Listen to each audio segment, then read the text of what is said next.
7h, 10h sur Radio Courtoisie, ligne droite, Maud Koffler. Alors que les plus proches collaborateurs d'Éric Ciotti lui ont claqué la porte au nez après son annonce d'une alliance avec le Rassemblement national, les premiers candidats prêts à s'investir sous une bannière tricolore unie se manifestent. Parmi eux, notre invité Gilles Bourdoulex. Bonjour. Bonjour. Vous êtes actuellement maire de Cholet, vous vous présentez aux législatives. Alors le terme union des droites n'a jamais été aussi à la mode, justement Gilles Bourdoulex. Vous êtes un soutien de la première heure d'un accord avec le Rassemblement national. Déjà en janvier dernier, à l'occasion de vos vœux, vous estimiez que le RN faisait partie du spectre républicain. À l'époque, vous étiez un peu le seul à demander cette union, non ? Oui, j'étais parmi les rares, mais c'était un constat très, très objectif de ce que représente aujourd'hui le Rassemblement national, de ce qu'il est politiquement. Moi, je combats l'idée de classer le Rassemblement national dans l'extrême droite désormais. C'est un mouvement de droite et je considère que l'ensemble des mouvements de droite dans le spectre républicain, effectivement. Vous savez, quand vous prenez M. Macron, M. Attal, un jour il vous explique que le Rassemblement national est dans le spectre républicain, puisque il est invité aux réunions qu'organise le président de la République. Et puis, une autre fois, il n'y est plus et on crie après les extrêmes. Tout cela est de la caricature. Je crois profondément que il y a plusieurs familles de droite. On retrouve une famille de droite avec le RN, avec les Républicains, avec Reconquête, avec des diverses droites. Et je suis convaincu que tous ensemble, unis, nous pouvons gagner une majorité dans cette élection législative pour redresser la France et éliminer tout ce qui a été abîmé depuis 7 ans par la Macronie. Pour vous, c'est un enjeu historique, ça devait arriver aujourd'hui, il fallait que ça arrive un jour ? Oui, je crois que c'est quelque part historique. Je l'avoue, c'est un peu pour ça que je me relance cette bataille. Vous savez, j'étais déjà 15 ans député entre 2002 et 2017, je suis depuis 29 ans maire de Cholet. À la limite, je pourrais rester tranquillement chez moi, comme le chantait tout à l'heure regarder les trains passer, effectivement. Voilà, et je crois qu'il faut s'engager, je crois qu'il faut se battre pour faire gagner nos idées. Il se trouve que dans la circonscription où j'ai déjà été élu 15 ans, je pense immodestement que je peux être le bon candidat des droites pour la regagner et pour entrer dans cette nouvelle majorité. C'est pour cette raison que j'ai pris la décision d'être candidat de nouveau.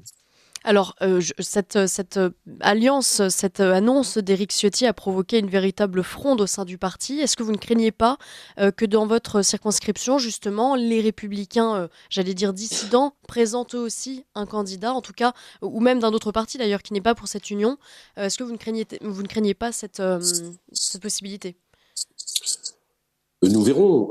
Après, je crois que ça affaiblirait de toute façon le camp que nous représentons tous ensemble. Ce serait très franchement absurde parce que ça peut enlever des points à celui qui sera devant. Donc j'espère que tout le monde aura la sagesse de se dire que de toute façon, après les élections, voire entre les deux tours d'ailleurs, parce que je pense que beaucoup de candidats républicains qui aujourd'hui écartent a priori une alliance possible avec le RN, ils viendront parce qu'ils auront besoin de ce soutien et de cette alliance pour être élus et pour entrer dans la future nouvelle majorité, qui sera plurielle. Éric Ciotti le disait très bien dans l'interview que vous diffusiez il y a un instant, il y aura un groupe majeur évidemment du Rassemblement national, mais je doute qu'il puisse avoir la majorité absolue. Il faudra donc un autre groupe, voire 2 autres groupes, pour venir en appoint, et c'est là où nous aurons notre mot à dire, et nous pourrons aussi atténuer certains aspects du projet qui pourrait être celui de la future majorité. C'est cela, rassemblement pour une union parlementaire et gouvernementale. Alors en face, il y a le député sortant, Denis Masseglia, qui porte l'étiquette Renaissance de l'actuelle majorité. C'est votre principal adversaire, vous le connaissez bien ? Écoutez, il est député depuis 2017. Il a été élu totalement inconnu, n'habitant pas dans la circonscription, peu présent. Il a été élu il y a 7 ans, réélu parce que il avait la photo d'Emmanuel Macron à chaque fois aux élections législatives. Donc les électeurs assez légitimistes votaient pour le président de la République. Et je dirais n'importe quel candidat avec la photo du président élu et réélu aurait été choisi par les électeurs de la circonscription.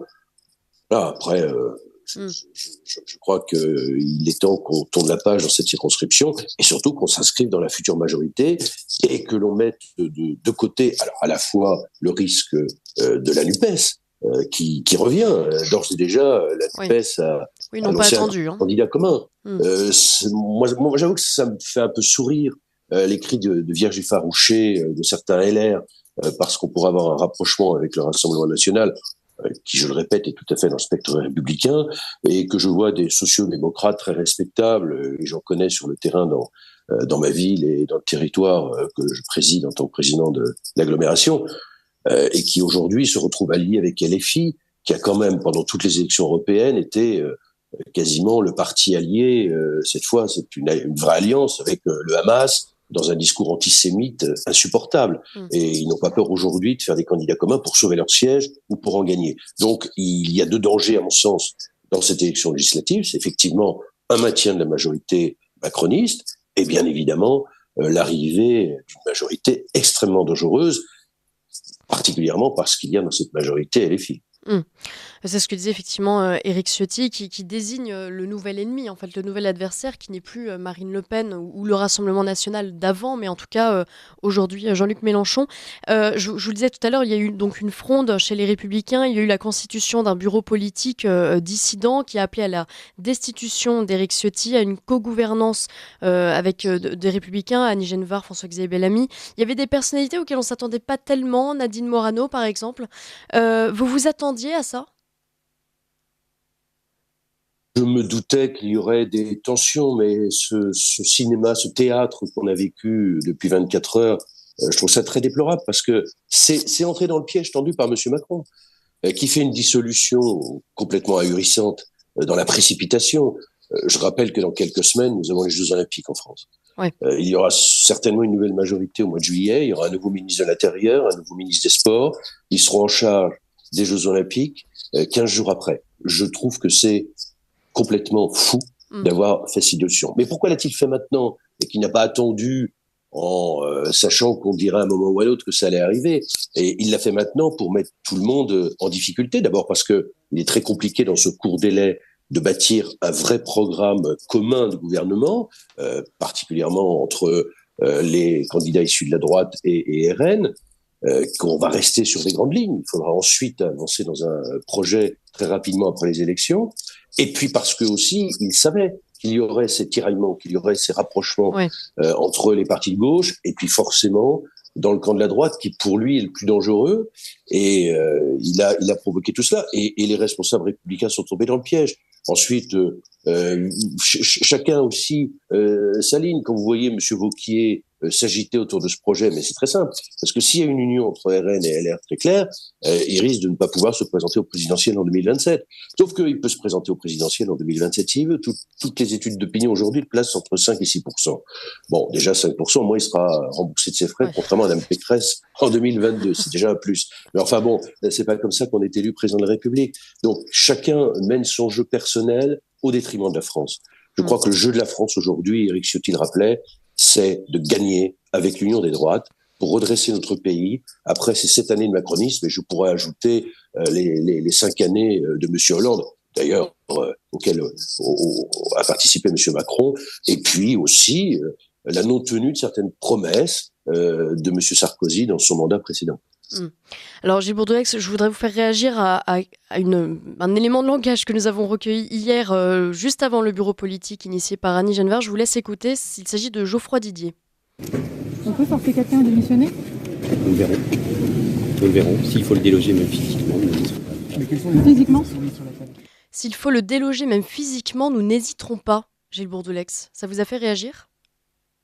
Ça me fait réagir là parce que j'ai pas entendu, mais c'est assez cocasse que certaines de ces personnes traitent le Rassemblement national quasiment de parti fasciste et qu'ils veuillent utiliser eux-mêmes de vraies méthodes fascistes. Alors ça me fait un peu sourire et je crois que tout ça est très très très ridicule. Oui. Et très loin des préoccupations des Français. Qui ont des préoccupations sur la place de la France dans le monde, par rapport au conflit qui se déroule actuellement, par rapport à notre place en Afrique francophone. Je rappelle qu'on est chassé de tous les pays qui ont été nos partenaires depuis des décennies, par rapport à la situation financière de la France, par rapport au pouvoir d'achat de nos compatriotes, par rapport aux gros problèmes de l'immigration, par rapport à la place de l'islam qui doit être dans une démarche républicaine dans notre pays. Enfin voilà, ce sont les grandes préoccupations de nos concitoyens, et on a des pseudo-politiques aujourd'hui qui en sont à vouloir déloger de leur bureau leur ancien président. Encore une fois, c'est pathétique. Vous avez échangé un petit peu avec Éric Ciotti hier ? après Non, le je l'ai bureau pas politique? eu, Non. pas eu hier parce que j'ai imaginé qu'il avait Bon, c'est une beaucoup journée de un peu. préoccupations, Ouais. mais voilà, on est sur la même ligne encore une fois. Mm. Je crois qu'il faut que nous soyons tous ensemble pour gagner. Et je reste convaincu qu'un certain nombre de députés républicains qui aujourd'hui n'acceptent pas ce rapprochement viendront vers une alliance à un moment donné pour gouverner la France. Mm. Alors il y a eu cet événement qui a quand même pris, je pense, à peu près toute la journée hier chez les Républicains. Et puis en face, ce déchirement, ce divorce entre Marion Maréchal et Éric Zemmour. Alors on va pas refaire toute l'histoire. Le Rassemblement national ne voulait pas de négociations avec Éric Zemmour. Marion Maréchal les a initiées. Elle a réussi à placer un certain nombre de personnes de son entourage pour ces législatives. Et puis en fin de journée, Marion Maréchal a annoncé, enfin en tout cas a appelé les sympathisants de Reconquête à soutenir les candidats de l'Union des droites et non ceux mis en avant par Éric Zemmour. Ça, c'est une situation qui était inévitable pour vous, au regard de tout ce qui se passait déjà chez Reconquête? Oui, on sentait pendant les élections européennes qu'il y avait des tensions fortes chez Reconquête entre Éric Zemmour et Marion Maréchal. Vous savez, c'était presque obligatoire parce que je pense qu'Éric Zemmour, il y avoir une logique en tant que président de Reconquête, c'était de conduire la liste européenne. Oui. À partir du moment où il laisse en lumière Marion Maréchal, qui au demeurant est tout à fait brillante, forcément, il se retrouve un peu sur la touche, un peu aigri de l'être. Il n'est plus dans la lumière pendant toute la campagne, donc on a vu que ça crée des tensions forcément. Et ce qui me surprend aujourd'hui, c'est sa position d'ailleurs, parce que il a toujours milité pour cette union des droites et à l'instant où ça peut se mettre en construction, il s'en retire. Mais je crois, vous savez, je suis un fervent lecteur d'Éric Zemmour. J'ai beaucoup apprécié ses ouvrages. Alors après, je suis forcément pas d'accord sur tout, mais en tout cas, j'ai toujours apprécié ce qu'il écrivait, ce qu'il disait dans ses chroniques en tant que journaliste. Je ne suis pas convaincu qu'il soit un homme politique. C'est un pas à franchir, c'est pas la même chose. Je suis pas convaincu que son choix d'entrer dans la bataille politique depuis maintenant quelques années était un bon choix. Voilà, après, Reconquête s'organise, mais je crois important aussi que Reconquête, globalement, avec ses élus, avec ses électeurs, ses soutiens, puisse rejoindre cette grande union des droites, encore une fois, appelée à redresser la France après le 7 juillet. En tout cas, Marion Maréchal rejoint cette union des droites. Est-ce que pour vous, il s'agit de la fin de Reconquête? Je ne porterai pas de jugement. Je pense que Reconquête va se réorganiser, peut-être autour de Marion Maréchal, mais je pense que c'est pas inutile qu'il y ait plusieurs sensibilités dans une majorité. Donc demain, si effectivement il y a un Rassemblement national qui, pour toujours reprendre la comparaison du train, se porte en locomotive du train qui va vers le pouvoir, qu'il y ait un wagon LR, un wagon d'hiver droite. Ben, personnellement, je suis pas adhérent d'LR, je suis d'hiver droite. Un wagon Reconquête, c'est important. Une locomotive toute seule, ça n'a aucun intérêt. Il faut le train d'une majorité pour pouvoir, encore une fois, gagner à l'Assemblée nationale et ensuite gouverner. En attendant, Marion Maréchal a été exclue de Reconquête, tout comme Guillaume Pelletier, Nicolas Bay, Laurence Trochu. Ça a été annoncé après la déclaration de Marion Maréchal par Éric Zemmour sur BFM TV. Vous parliez tout à l'heure de l'agenda politique, du timing, entre guillemets, de cette destitution qui arrive juste avant les Jeux Olympiques. Ça veut dire peut-être nouveau gouvernement, ça veut dire énorme chamboulement quand même. Est-ce que ce n'était pas aussi une façon pour Emmanuel Macron, parce qu'on parle de toutes ses intentions, alors on tergiverse, on ne sait pas vraiment, mais une façon aussi de faire imploser certains partis, les Républicains d'un côté, Reconquête de l'autre, puisque visiblement c'est exactement ce qui se passe et ça a l'air de plutôt bien fonctionner, quoi. Oui, tout à fait. Alors, je pense qu'il avait la même intention avec la gauche, mais il a juste oublié que la gauche était toujours capable de s'entendre. Ouais. Même après avoir échangé dans les pires termes pendant toute la campagne européenne, et je le répète, avoir des socialistes qui se retrouvent à nouveau alliés à l'équipe islamo-gauchiste antisémite de LFI, M. Mélenchon, ça ne leur fait pas peur. Vous savez, c'est le principe de M. Mitterrand en 69, qui hérite du socialisme à 5% présidentiel. Le Parti communiste fait plus de 20. Il crée le Parti socialiste 2 ans après et il s'allie avec un Parti communiste très majoritaire à l'époque et encore complètement stalinien. Donc ça n'a jamais fait peur aux socialistes de s'allier avec ce qu'il y a de pire dans la pensée politique française.